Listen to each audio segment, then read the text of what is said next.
Como se ha venido informando, entre los meses de enero y marzo se concedieron beneficios de excarcelación anticipada, recordemos, a 553 personas sancionadas por delitos diversos.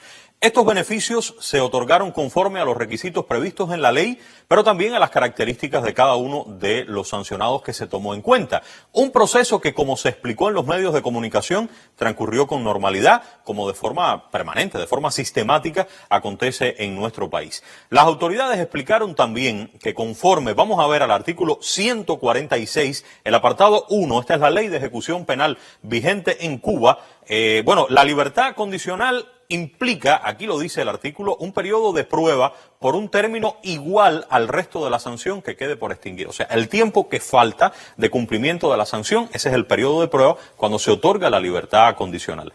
Ahora, como beneficio de excarcelación se entiende como un privilegio. Es un privilegio que otorga el sistema de justicia. Y como concesión que se otorga a alguien que está cumpliendo una sanción, si ese beneficiado incumple las reglas, el tribunal tiene la facultad legal de revocar ese beneficio y entonces la persona regresa a continuar cumpliendo la sanción al régimen en el que se encontraba. Yo creo que es muy claro. En resumen, se otorga el beneficio, pero si se incumplen las reglas, se revoca. Hemos invitado, vengan conmigo, a Marisela Sosa Ravelo, vicepresidenta del Tribunal Supremo Popular, porque los tribunales provinciales populares de Matanzas y de Santiago de Cuba han revocado 2 libertades condicionales en las últimas horas. Vicepresidenta, un gusto que esté con nosotros. Quisiera que nos explicara qué es lo que ha ocurrido.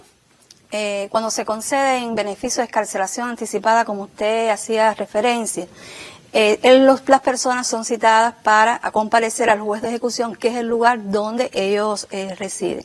El juez de ejecución realiza una comparecencia inicial a los efectos de hacerle llegar a ese sancionado cuáles son la situación legal que presenta, cuáles son las obligaciones, los derechos, las garantías y también aquellas restricciones, tanto que se impuso por el tribunal en la sentencia, el juez de ejecución o aquellos que están dispuestas por la ley.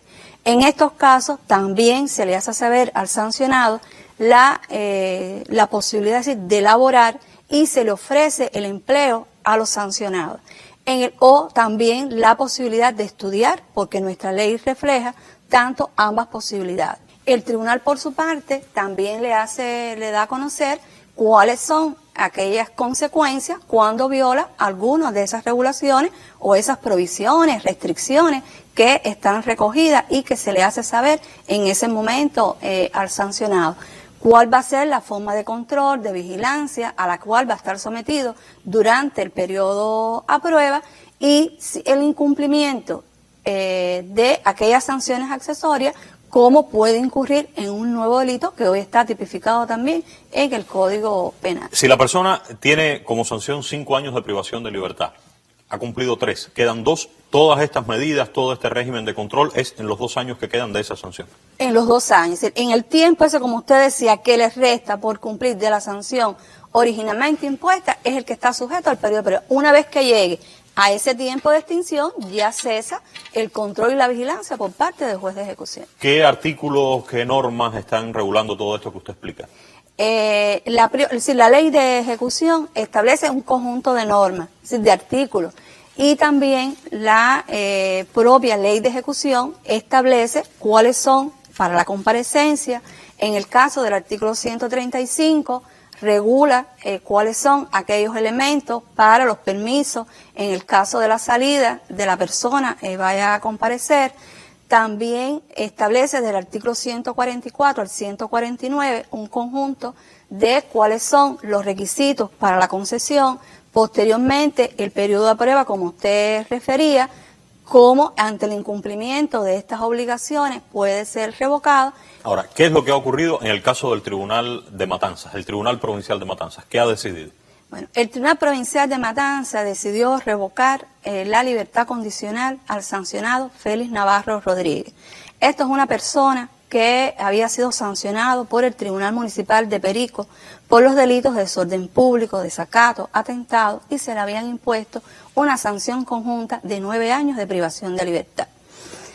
Esta persona, como es multireincidente en la Comisión de Hechos Delictivos, multireincidente, la propio artículo 144 que usted mencionaba ahorita, establece que para la persona multireincidente debe cumplir las 2/3 partes. 2/3. 2/3 partes. No obstante, en el apartado segundo de ese artículo 144, refleja que cuando el sancionado tiene más de 65 años de edad, ha mantenido un buen comportamiento y puede tener también asociado algún tema de salud, el tribunal puede concederle el beneficio de excarcelación. ¿Qué edad tiene esta persona? Esta persona tiene 72 años de O sea, edad. aunque es multireincidente, no ha cumplido los 2/3 de la sanción, como tiene 72 años, ustedes le otorgaron la libertad condicional. Así es. ¿Y por qué la revocan ahora? Esta persona le faltaba todavía por cumplir 5 años y 2 meses de esa sanción de los 9 años. Se le revoca porque en el momento de la comparecencia que se le realizó el día 29 de enero a esta persona, de esta que referíamos anteriormente, se les dio a conocer las obligaciones como anteriormente dijimos. Entre ellas estaba que no podía salir de su municipio sin la autorización del tribunal. Es decir, esto es una restricción que está prevista en la ley. En el artículo 135 regula que es el tribunal quien único está autorizado a autorizar a una persona que está sancionado bajo un periodo de prueba a salir de su territorio. En este caso, esta persona en 7 ocasiones salió del municipio de Perico sin pedir la autorización correspondiente al tribunal municipal cuando se le había establecido desde la comparecencia de esta restricción que tenía impuesta por ley. Eso es normal en todas las personas que se les otorga libertad condicional. Si salen del municipio donde viven, tienen que consultarlo y el tribunal es quien lo autoriza. Sí. ¿O es específica esa restricción con esta persona? No, no es específica para esta persona. Es que la ley en el artículo 135 establece que las personas cuando están sujetas a sanción, puede ser a esta que está un periodo de prueba, pero eso también pasa con las personas que tienen sanciones alternativas a la privación de libertad. Están obligados a pedir al tribunal la autorización. El propio artículo establece el procedimiento, cómo lo tiene que solicitar, qué tiene que argumentar, tiene que informar a dónde va a ir y además la misma ley les concede al tribunal 10 días para resolver la petición de la persona. En 7 oportunidades esta persona entonces salió sin el consentimiento del tribunal. Así es. Y en este momento ustedes han indicado, el tribunal ha indicado de ese lugar la revocación de la libertad condicional. Sí, en este caso el tribunal de Perico lo que realiza es solicitarle al tribunal provincial con todos esos argumentos y su expediente de juez de ejecución y los documentos que acrediten que esta persona está salida, que ha realizado sin haberle pedido la autorización y le corresponde al Tribunal Provincial, en este caso fue la Sala Tercera del Tribunal Provincial de Matanzas, quien es el competente también conforme establece la propia ley de ejecución en su artículo 9 para proceder a la revocación y estimó justificado las razones y por eso se pronunció en la revocación y que entonces debe seguir internarse en el establecimiento penitenciario para seguir cumpliendo esa parte de la sanción que les restaba por cumplir. En el caso del Tribunal Provincial de Santiago de Cuba. Bueno, en el caso del Tribunal Provincial de Santiago de Cuba se corresponde al sancionado José Daniel Ferrer García. Esta es una persona que cumplía 4 años y 6 meses de privación de libertad impuesta por el Tribunal Municipal de Santiago de Cuba. Por los delitos de privación ilegal de libertad, es decir, él les restringió de la libertad de manera ilícita a otra persona por varias horas y además cometió un delito de lesiones. Lesiones y privación ilegal de libertad a otra persona. A otra persona. Por eso es que se le hace una sanción conjunta de 4 años y 6 meses. En el caso de él, esa sanción originalmente impuesta no era de privación de libertad. No. Era una sanción de las que hoy se conocen como subsidiarias, es decir, en el Código Penal anterior, que se cumple en su seno familiar y en el seno también en sus vínculos sociales, en su comunidad. ¿Por qué esta persona estaba entonces en un establecimiento penitenciario si esa no era la sanción? Porque cuando igualmente se les realizó su comparecencia, se le hicieron saber cuáles eran las obligaciones que debía cumplir por el tipo de sanción que se le había impuesto, tampoco las cumplió. No las cumplió. No las cumplió. Al no cumplir, igualmente, el Tribunal Municipal, el juez de ejecución que tenía bajo su mandamiento el control, el seguimiento de esta persona, se lo informó a la Sala Provincial solicitándole la revocación por el cumplimiento de esas obligaciones que él tenía. Por eso es que se ingresa al establecimiento penitenciario. No Después obstante, se le otorga la libertad condicional a partir de esta decisión de 553 personas. Sí, ¿En qué fecha se le otorga la libertad condicional? Sí, el 16 de enero se le otorga a él la libertad condicional por el Tribunal Supremo. O sea, ya había cumplido los requisitos que establece la ley y se le concedió. En la propia resolución que se le notificó esa decisión de ponerlo en libertad bajo la sujeción del periodo de prueba por libertad condicional, se le hizo saber en la propia resolución que el día 28 de enero debía comparecer ante el juez de ejecución de su lugar de residencia, en este caso el Tribunal Municipal de Santiago de Cuba. No asistió el día 28 y fue nuevamente citado para el día 7 de febrero.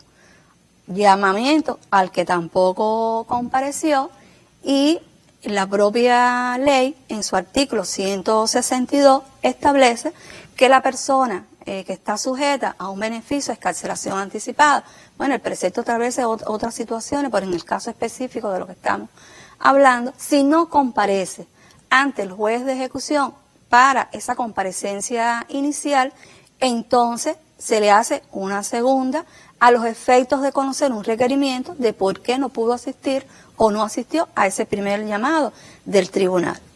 No, como dije anteriormente, no compareció, y este mismo precepto dice que si la incomparecencia injustificada a la comparecencia es un motivo de revocación.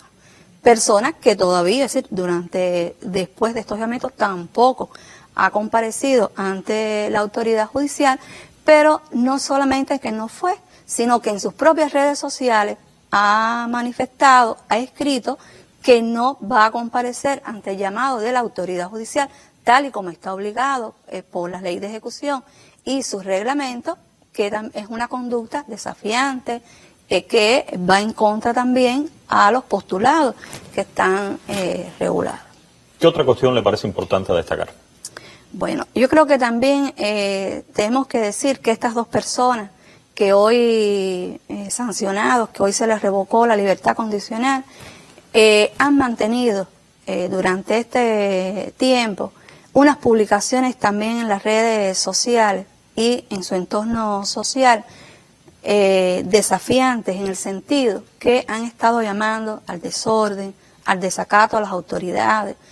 También es público que han tenido relaciones constantes con el encargado de negocios de la oficina de los Estados Unidos, y aunque no es decir, esta no es la causa por la cual se le ha revocado, porque como dijimos anteriormente, están muy bien establecidas los incumplimientos que estas dos personas realizaron, ya le corresponderá a aquellas autoridades competentes, si consideran investigar alguna de estas actitudes que han tenido, que pudieran ser constitutivas de delito, le corresponderá investigarlo, hacer el expediente consecutivo y, si lo considera, presentarlo entonces posteriormente al tribunal.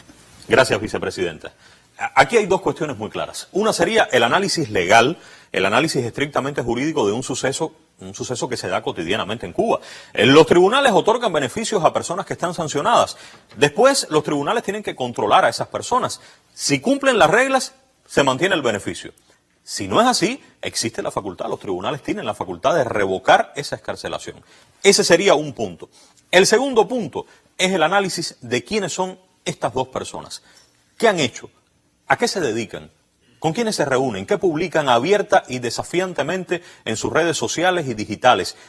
¿Qué relación guardan estas personas con representantes del gobierno de los Estados Unidos en Cuba? Y el propósito de esos representantes es muy claro: subvertir, desafiar, apoyar, apadrinar. Lo que ahora ha ocurrido, jurídicamente hablando, responde al incumplimiento desafiante de la ley durante un beneficio que se les otorgó. Pero ¿quiénes son? ¿Qué es lo que buscan? ¿A qué se dedican? Eso merece, y creo que también debe tener su análisis y su explicación, y va a ser muy pronto. Gracias a todos por su atención.